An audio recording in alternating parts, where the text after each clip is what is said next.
we so low key. She wanna fly with you, let's make three. I'll be your role model. Don't need out tomorrow. Gotta leave it out tomorrow. Tell me what you want. Assalamualaikum warahmatullahi wabarakatuh. Assalamualaikum warahmatullahi wabarakatuh. Assalamualaikum warahmatullahi wabarakatuh. Perkenalkan, saya Akila Rofisa Bita Zahra dengan NIM V1425003. Perkenalkan, saya Jusnan Karomah, NIM 1425007. Halo semuanya, perkenalkan nama saya Muhammad Arka Renindra dengan NIM V1455047. Dari mata kuliah Ilmu Ekonomi Dasar dengan dosen pengajar Ibu Dr. Evi Grafitiani, SE, MSI, CBEC. 10 prinsip ekonomi menurut N. Gregory Mankiw. Yang pertama, orang-orang menghadapi pilihan. Yang kedua, biaya sesuatu adalah apa yang Anda korbankan untuk mendapatkannya. Yang ketiga, orang rasional berpikir di batasan. Yang keempat, orang-orang merespon secara insentif. Yang kelima, perdagangan dapat meningkatkan kesejahteraan semua orang. Yang keenam, pasar biasanya merupakan cara yang baik untuk mengatur aktivitas ekonomi. Yang ketujuh, pemerintah terkadang dapat meningkatkan hasil pasar. Yang kedelapan, standar hidup suatu negara bergantung pada kemampuannya memproduksi barang dan jasa. Yang kesembilan, harga naik ketika pemerintah mencetak terlalu banyak uang. Dan yang terakhir atau ke-10, masyarakat menghadapi trade-off jangka pendek antara inflasi dan pengangguran. Berikut ini telah disajikan gambar kurva penawaran. Kurva penawaran menunjukkan hubungan antara tingkat harga dengan jumlah barang yang ditawarkan. Penjelasan mengenai titik-titik yang ada di kurva. Titik A yaitu P1Q1 menunjukkan harga pada tingkat rendah yaitu P1 dan jumlah yang ditawarkan sedikit yaitu Q1. Titik B atau P2Q2 menunjukkan kenaikan harga dari P1 ke P2 dan jumlah yang ditawarkan meningkat dari Q1 ke Q2. Titik C yaitu P3Q3 menunjukkan harga tinggi yaitu P3 dan jumlah yang ditawarkan banyak yaitu Q3. Menurut hukum penawaran menyatakan, semakin tinggi harga pasar, maka semakin besar jumlah yang ditawarkan oleh masing-masing perusahaan. Grafik ini menjelaskan, yang pertama, pada sumbu vertikal atau Y menunjukkan harga atau P. Pada sumbu horizontal atau X menunjukkan jumlah yang diminta atau Q. Garis miring ke atas yang disimbolkan S adalah kurva penawaran. Selanjutnya telah disajikan gambar kurva permintaan.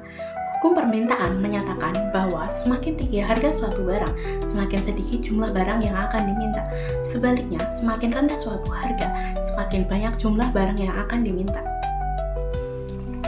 Penjelasan dari grafik permintaan. Di sumbu vertikal, Y menunjukkan harga atau price. Di sumbu horizontal, X menunjukkan jumlah barang atau jasa yang diminta dalam quantity atau Q. Garis miring ke bawah ditunjukkan dengan huruf D adalah kurva permintaan. Penjelasan titik-titik dalam kurva. Titik A yaitu titik P3Q1 di mana harga tinggi berada pada P3 dan jumlah barang atau jasa diminta sedikit berada pada Q1. Titik B yaitu P2Q2 di mana harga menurun pada P2 dan jumlah barang atau jasa diminta meningkat pada Q2. Titik C yaitu P1Q3 di mana harga rendah pada P1 dan jumlah barang atau jasa yang diminta banyak pada Q3. Selanjutnya adalah contoh kasus orang merespon intensif dengan topik sinergi BOS dan PIP tingkatkan partisipasi masyarakat miskin dalam pendidikan. Pertanyaannya, dapatkah BOS dan PIP meningkatkan partisipasi masyarakat miskin dalam pendidikan? Di sini kami menemukan bahwa sebelum BSM atau Bantuan Siswa Miskin digelar pertama kali, jumlah siswa putus sekolah mencapai 602,5 ribu siswa. Setelah BSM digelar, jumlah siswa putus sekolah menurun drastis hingga 416,4 ribu siswa. Begitu pula pada tahun 2015, setelah BSM disempurnakan menjadi PIP, jumlah siswa putus sekolah menurun tajam hingga 237,9 ribu siswa. Hingga tahun 2021 yang lalu, jumlah siswa putus sekolah tinggal 83,7 ribu siswa dari semua jenjang pendidikan. Kesimpulannya, melalui PIP dan POS, pemerintah membuka akses pendidikan seluas-luasnya kepada seluruh rakyat Indonesia, terutama masyarakat miskin. Dengan bantuan uang tunai tersebut, siswa dari keluarga miskin bisa terus untuk melanjutkan sekolahnya. Halo semuanya, perkenalkan nama saya Muhammad Arka Dinda dengan NIM V145047. Di sini saya akan menjelaskan tentang 10 prinsip ekonomi, prinsip 5, yaitu perdagangan dapat meningkatkan kesejahteraan semua. Berdagang, spesialisasi memungkinkan setiap orang atau negara untuk mengkhususkan diri pada aktivitas yang paling sesuai dengan keahliannya. Kedua, orang atau negara dapat membeli lebih banyak jenis barang dan jasa dengan biaya lebih rendah. Nah, untuk prinsip kelima ini, perdagangan meningkatkan kesejahteraan semua orang. Inti pertamanya, spesialisasi berdasarkan keunggulan komparatif memungkinkan produksi efisien dengan biaya peluang terendah. Inti keduanya, perdagangan memberikan akses barang beragam dan murah, sehingga konsumsi total lebih tinggi daripada tanpa pertukaran. Oke, kita akan melihat tentang materi berikutnya, yaitu prinsip yang ke-6. Pasar biasanya merupakan cara yang baik untuk mengatur aktivitas ekonomi. Nah, yang kita bisa lihat di PPT, negara-negara komunis, perencanaan terpusat. Terus, coba pemerintah, perencanaan pusat, mengalokasikan sumber daya ekonomi yang langka, diputuskan. Yang pertama itu, barang dan jasa apa yang diproduksinya. Nah, yang kedua, berapa banyak yang diproduksi. Yang ketiga, siapa yang memproduksi dan mengonsumsi barang dan jasa ini. Teori ini hanya pemerintah yang dapat mengatur kegiatan ekonomi untuk meningkatkan kesejahteraan ekonomi negara secara keseluruhan. Dan kita lanjut slide-nya. Ekonomi pasar mengalokasikan sumber daya. Keputusan terdesentralisasi dari banyak perusahaan dan rumah tangga ketika mereka berinteraksi di pasar barang dan jasa, yaitu dipandu oleh harga dan kepentingan pribadi, terus tangan tak gerak atas min. Nah, tentu pasar bekerja melalui mekanisme harga yang mencerminkan kelangkaan dan permintaan barang atau jasa. Ketika harga naik, produsen terdorong untuk meningkatkan produksi, sementara konsumen cenderung mengurangi konsumsi. Ini menciptakan keseimbangan antara penawaran dan permintaan. Terus materi tambahan lagi, dalam sistem pasar, keputusan ekonomi tidak ditentukan oleh satu otoritas pusat, tapi melainkan oleh jutaan individu dan perusahaan yang bertindak berdasarkan informasi dan insentif. Inilah yang membuat pasar efisien dalam mengalokasikan sumber daya secara optimal selama tidak ada distorsi seperti monopoli atau eksternalitas negatif. Prinsip 7. Pemerintah terkadang dapat meningkatkan hasil pasar.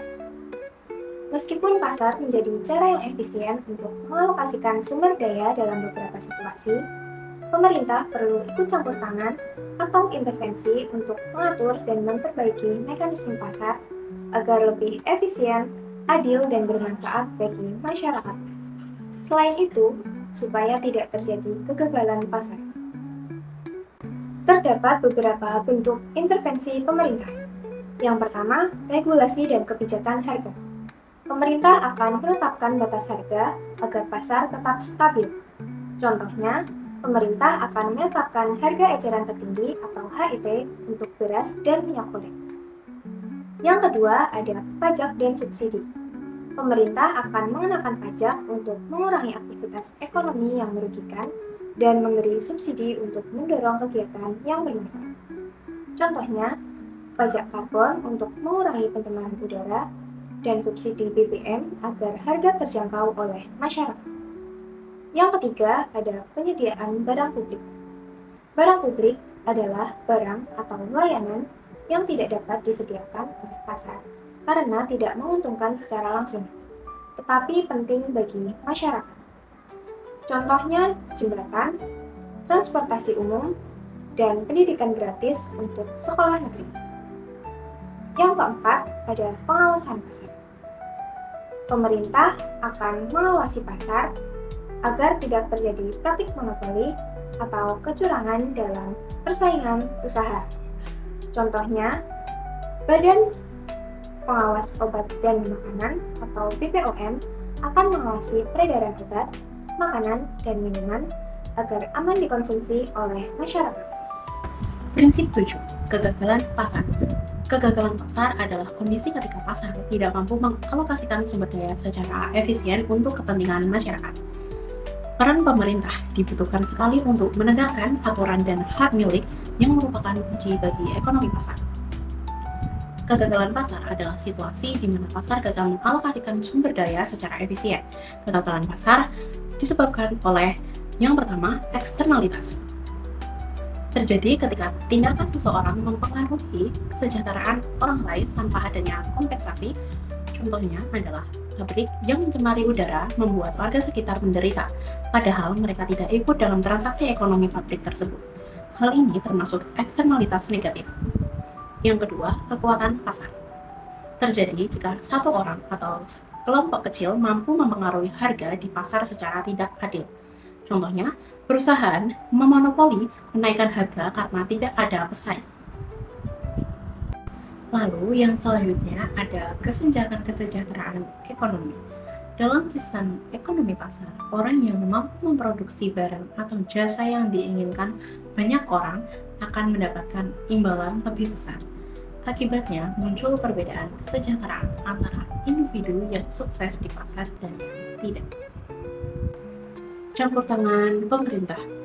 Pemerintah dapat turun tangan untuk memperbaiki ketidakseimbangan ekonomi atau kegagalan pasar melalui kebijakan publik.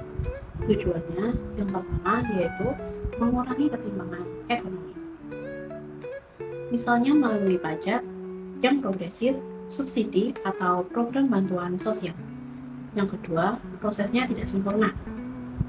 Karena kebijakan pemerintah kadang tidak efektif atau memiliki dampak sampingan yang tidak diinginkan. Selanjutnya ada prinsip ke-8. Standar hidup suatu negara bergantung pada kemampuannya memproduksi barang dan jasa. Tingkat kesejahteraan atau standar hidup masyarakat di suatu negara sangat ditentukan oleh tingkat produktivitas negara tersebut. Produktivitas di sini berarti sejauh mana suatu negara mampu memproduksi barang dan jasa secara efisien. Semakin besar kemampuan suatu negara dalam menghasilkan barang dan jasa, maka semakin tinggi pula pendapatan masyarakatnya. Sebaliknya, jika produktivitas suatu negara rendah, maka standar hidup masyarakat juga akan cenderung turun. Terdapat beberapa faktor yang mempengaruhi produktivitas, yaitu yang pertama, kualitas sumber daya manusia. Tenaga kerja yang terdidik dan terampil akan mampu bekerja lebih efisien dan menghasilkan output yang lebih tinggi. 2. Kemajuan teknologi. Penggunaan teknologi modern atau mesin-mesin canggih dapat mempercepat proses produksi dan meningkatkan hasil yang diperoleh. Yang ketiga, modal dan infrastruktur. Ketersediaan modal seperti mesin, sarana transportasi, dan jaringan komunikasi sangat penting untuk mendukung kelancaran produksi dan distribusi barang maupun jasa. Yang keempat, kebijakan ekonomi yang mendukung. Kebijakan pemerintah yang efisien, seperti sistem perpajakan yang baik dan tidak memberatkan, dapat mendorong kegiatan ekonomi serta meningkatkan produktivitas nasional. Inflasi adalah kenaikan harga barang dan jasa yang terus-menerus dan signifikan dalam suatu perekonomian selama periode waktu tertentu. Kenaikan harga terjadi ketika pemerintah mencetak uang terlalu banyak. Mengapa mencetak uang terlalu banyak menyebabkan harga naik atau inflasi? Yang pertama, rasio uang dan barang tidak seimbang. Ketika uang beredar terlalu banyak sementara jumlah barang dan jasa di pasar tidak bertambah, secara otomatis harga akan naik. Yang kedua, nilai uang menurun. Dengan lebih banyak uang yang beredar, nilai uang itu sendiri akan menurun. Yang ketiga, ketergantungan pada kebijakan jangka pendek. Jika pemerintah terlalu sering mencetak uang untuk membiayai pengeluaran, mereka mungkin akan kehilangan fokus pada kebijakan struktural jangka panjang seperti reformasi pajak atau efisiensi belanja. Dampak buruk lainnya dari inflasi yaitu yang pertama, hiperinflasi. Dalam kasus ekstrim, pencetakan uang yang masif tanpa diimbangi pertumbuhan ekonomi dapat memicu hiperinflasi. Yang kedua, nilai tukar mata uang turun. Ketergantungan pada pencetakan uang juga bisa menekan nilai tukar rupiah terhadap mata uang asing. Nah, untuk materi yang terakhir yaitu prinsip 10, masyarakat menghadapi pertukaran jangka pendek antara inflasi dan pengangguran. Nah, prinsip utamanya dalam jangka pendek ini ada trade-off atau pertukaran antara inflasi dan pengangguran. Nah, menurunkan pengangguran misalnya melalui stimulus ekonomi, sering meningkatkan inflasi dan sebaliknya.